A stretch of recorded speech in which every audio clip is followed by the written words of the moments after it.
these young guys being coached up that's like pushing them forward? I think it's a lot of the coaching, which is the experience that the coaching staff kind of across the board has having played in the NFL, and also these new veterans that they've brought in. They're not guys that talk a mean game and are just waiting for the season to start to bring that energy to Detroit. They're on these young guys and making sure they're getting better through these off periods. Mm-hmm. They're chirping at the offense.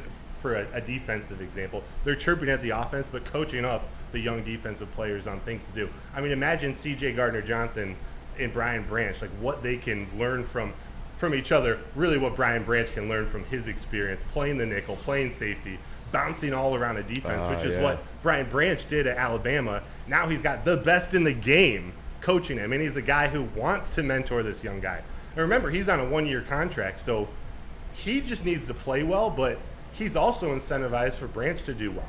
He wants that spell during the games, and you know what? Should he go off to another team in the offseason and get a bag, which would probably be the only way he would leave if we can't afford him, he wants to see Brian Branch take that next step and help the Lions next year. So it's cool having humans like that in the building. Yeah, that's dope. Yeah.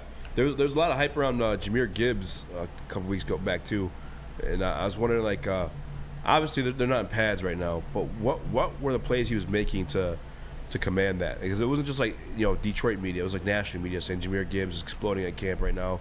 What kind of plays was he doing? I think that all came out because people are seeing him more at a wide receiver position, at an XY wide receiver position, not just taking reps out of the slot, not just taking reps catching the ball out of the backfield, actually lining up outside and running routes and seeing, I don't want to call him an elite route runner yet, but seeing how above, how ahead of the curve he ahead is. of the curve. That's the right way to say it. He's ahead of the curve in his route running, which maybe he didn't get to showcase as much at Alabama because of the studs they had. And we just saw him out of the backfield break these home runs. Now we're actually seeing him go up against NFL cornerbacks and showing out. I mean, he's got wheels.